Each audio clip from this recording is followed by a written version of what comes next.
Dios bendiga tu vida. A ti que me escuchas, te doy la bienvenida a este espacio de reflexión de la palabra de Dios.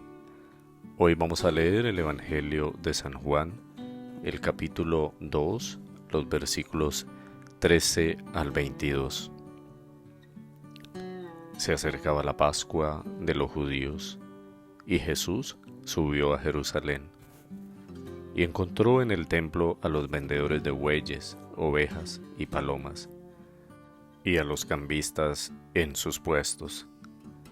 Haciendo un látigo con cuerdas, echó a todos afuera del templo con las ovejas y los bueyes, desparramó el dinero de los cambistas y les volcó las mesas, y dijo a los que vendían palomas: «Quiten esto de aquí, no hagan de la casa de mi padre una casa de mercado».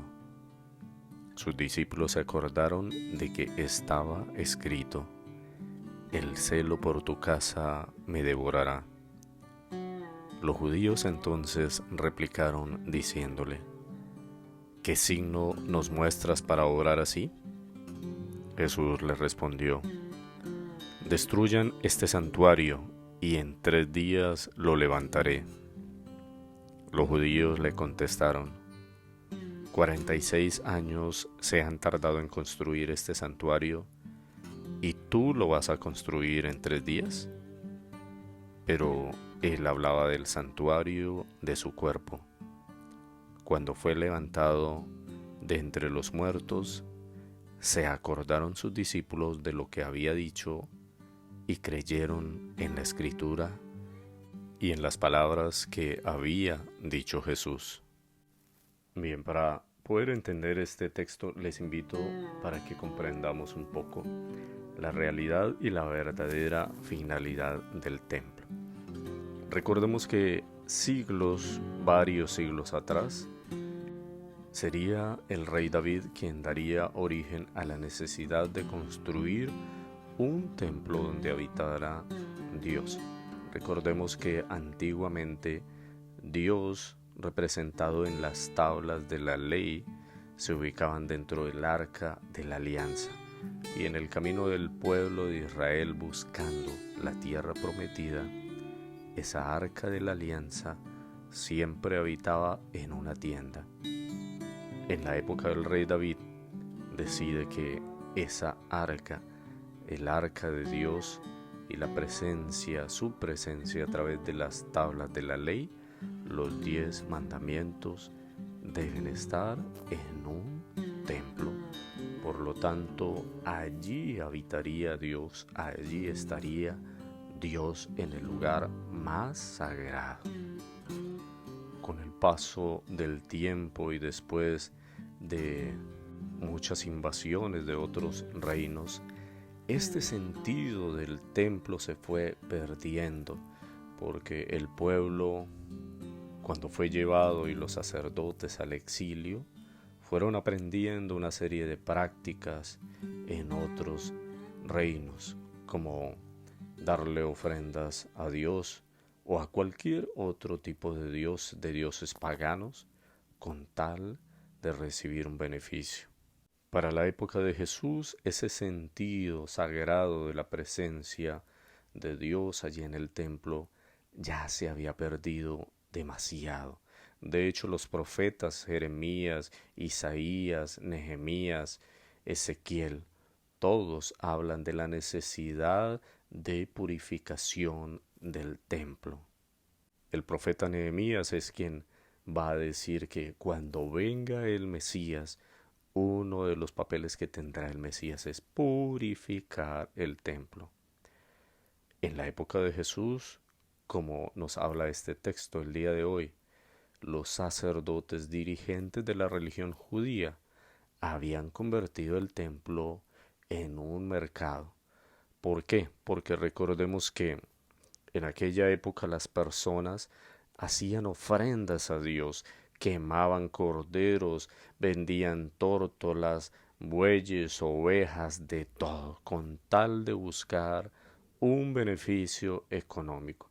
La entrada del templo y en los alrededores del templo, porque era un espacio demasiado grande, lo habían convertido prácticamente en un mercado. Y este mercado beneficiaba directamente a la clase sacerdotal. Eso lo viene a denunciar el profeta Nehemías y el profeta Ezequiel. Todos estos beneficios van directamente a ellos. De hecho, habían establecido una serie de diezmos también que debían dar, y ese diezmo giraba en torno a llevar animales, a llevar cosechas, etcétera, etcétera. Por lo tanto, el papel del Mesías es el papel de purificar, de recordarle al pueblo que el propósito fundamental del templo es la casa de oración, es el lugar donde Dios habita, y por lo tanto todo tipo de prácticas ajenas a la oración no puede habitar allí. De ahí el enfado de Jesús, la molestia profunda de Jesús, porque han pervertido el lugar sagrado de Dios. Por eso los saca con un látigo, les arroja todas sus ventas, porque ese no ha sido la finalidad del templo de Dios. Para imaginarnos esta realidad sobre la cual se escandaliza Jesús, pensemos en un mercado hoy en día. En un mercado hay ruido, hay ventas de todo tipo y todo tiene como finalidad el dinero, los negocios. De ahí que es claro que todo tipo de actividad que gire en torno al dinero no tiene ninguna relación con el templo. Y hoy en día vemos muy a menudo cómo hemos venido introduciendo, así como lo hicieron los judíos en su época, hemos venido introduciendo una serie de prácticas en la religión. Sí, como el mismo hecho de recoger limosna, el dinero. Claro, cualquiera podrá justificar si es para sostener el templo o es para el beneficio del sacerdote, pero estas prácticas no tienen nada que ver con la verdadera finalidad de un templo. Vender cosas, hacer bazares o actividades dentro del templo, nada tienen que ver con la oración. De hecho, he conocido sacerdotes que venden hasta productos dentro del templo. Recuerdo también hace algunos años como sacerdotes, con tal de ganarse la cercanía de los jóvenes, colocaban baterías, cantaban rock, rap, todo tipo de cosas que no tienen nada que ver con la oración. La fe definitivamente no puede ser un negocio. Cada cosa en su lugar, nada se justifica. ¿Está bien? Es posible que se necesiten fondos para arreglar, para construir, pero hay otros espacios a las afueras del templo, se pueden hacer divinamente bazares, hay salones comunales u otro tipo de lugares, pero los templos no pueden ser espacios para vender la fe, para vender todo tipo de productos. Voy a menudo a una parroquia y allí un sacerdote utilizaba la homilía o cualquier momento dentro de la celebración de la misa para vender productos de Herbalife. Esto me parece lamentable y hay que decirlo, así las personas se escandalicen. No es posible que otro tipo de prácticas ajenas a la fe lo volvamos una costumbre.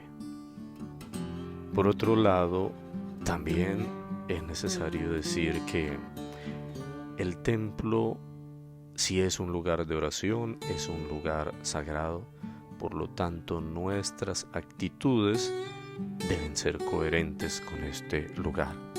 Convertir el templo, como lo cuestionó Jesús, en un mercado, es también aquel tipo de comportamiento de las personas que entran a la Eucaristía en cualquier momento, hablan por celular, se ríen, chismean, se burlan, los niños corren para allá y para acá, llevan sus mascotas, van vestidos en pantaloneta, con tenis, las mujeres con escotes bastante pronunciados, minifaldas.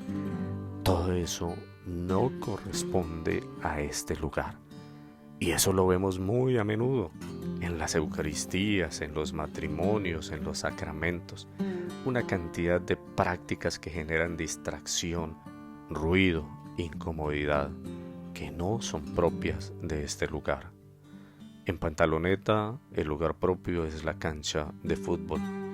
En Minifalda, tal vez el lugar adecuado es la calle, el restaurante, la discoteca. Pero no puede ser el templo un lugar donde podemos ir hasta con la pijama de dormir. Hay gente, y supuestamente católicos, que no saben diferenciar el lugar sagrado, el lugar de encuentro con Dios. Y los judíos sacerdotes que están allí cuestionan a Jesús y le piden un signo que demuestre quién es Él, si en verdad Él es el Mesías. Y por eso Jesús les da un signo: destruyan este templo y en 3 días lo reconstruiré. Y acá San Juan le da un giro significativo al sentido del templo. Y estas palabras hacen alusión a la resurrección de Jesús. Dios no solo habita en el templo, sino que Dios ahora, su lugar predilecto es el templo, el nuevo cuerpo de Cristo resucitado. Ahí es donde Él habita, en espíritu y en verdad, y en el espíritu de cada persona. Ya la presencia de Dios no solo está en un lugar físico, sino que está de manera más plena, más definitiva, más perfecta en el templo, en el cuerpo espiritual. Cuando nosotros recibimos la Eucaristía, Dios habita en nuestro cuerpo. De ahí que si la justificación de la necesidad de vender cosas para cuidar el templo físico, como muchos lo hacen, esa preocupación constante por arreglar, por transformar un templo físico, difiere mucho de la escasa preocupación por cuidar el templo espiritual. Yo creo que muchos de nosotros, laicos y sacerdotes, debiéramos preocuparnos más por el cuidado del templo espiritual, por verdaderas predicaciones y homilías y reflexiones, por preparar de manera adecuada a las personas para los sacramentos. Pero yo puedo dar razón de primera mano que hay muy poca preocupación por ese cuidado espiritual del cuerpo. Las personas pasan a recibir la Eucaristía sin mayor preparación. He visto a personas hasta en unión libre, niños sin mayor preparación en la primera comunión, fácilmente entran a la preparación y con saberse un par de lecciones pasan a recibir la Sagrada Eucaristía. No hay ese cuidado por parte de la Iglesia, de los sacerdotes, de brindar una preparación un poco más exigente, más comprometida, más práctica, más en orden a la vivencia de la fe. Pero sí la hay para cuidar los lugares físicos y es bastante cuestionable.